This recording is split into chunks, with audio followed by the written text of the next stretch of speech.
What drives someone to kill in cold blood? What goes through the murderer's mind? And what kind of a society breeds such people? Over 150 years ago, Fyodor Mikhailovich Dostoevsky took these questions up in what would become one of the best-known works of Russian literature, Crime and Punishment. First serialized in a literary magazine in 1866, the novel tells the story of Rodion Romanovich Raskolnikov, a young law student in St. Petersburg. Raskolnikov lives in abject poverty, and at the start of the story has run out of funds to continue his studies. Letters from his rural home only add to his distress when he realizes how much his mother and sister have sacrificed for his success. Increasingly desperate after selling the last of his valuables to an elderly pawnbroker, he resolves on a plan to murder and rob her. But the impact of carrying out this unthinkable act proves to be more than he was prepared for. Though the novel is sometimes cited as one of the first psychological thrillers, its scope reaches far beyond Raskolnikov's inner turmoil. From dank taverns to dilapidated apartments and claustrophobic police stations, the underbelly of 19th century St. Petersburg is brought to life by Dostoevsky's searing prose. We're introduced to characters such as Marmeladov, a miserable former official who has drank his family into ruin, and Svidrigailov, an unhinged and lecherous nobleman. As Raskolnikov's own family arrives in town, their moral innocence stands in stark contrast to the depravity of those around them, even as their fates grow increasingly intertwined.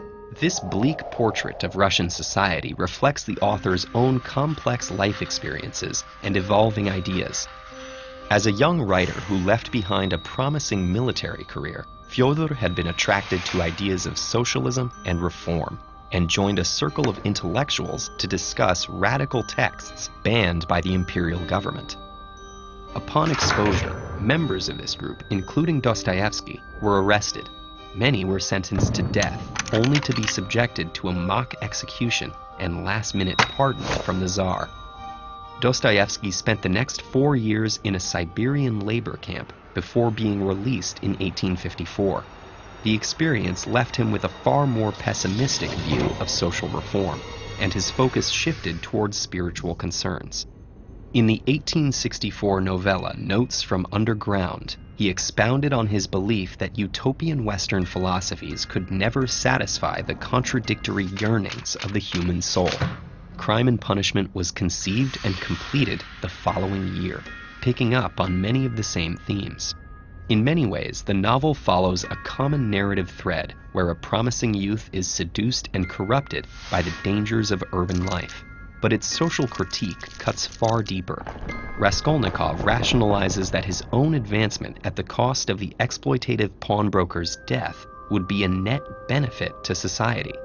In doing so, he echoes the doctrines of egoism and utilitarianism embraced by many of Dostoevsky's contemporary intellectuals. And in believing that his intelligence allows him to transcend moral taboos, Raskolnikov cuts himself off from his own humanity. Yet although the book is deeply concerned with morality, Crime and Punishment never comes across as merely moralizing, with each character given their own distinctive and convincing voice. One of the most remarkable things about Crime and Punishment is its ability to thrill despite the details of the central murder being revealed in the first act. Raskolnikov's crime is clear, but it's only through Dostoevsky's gripping account of the ensuing social and psychological turmoil that we learn the true nature of his punishment and the possibility of redemption.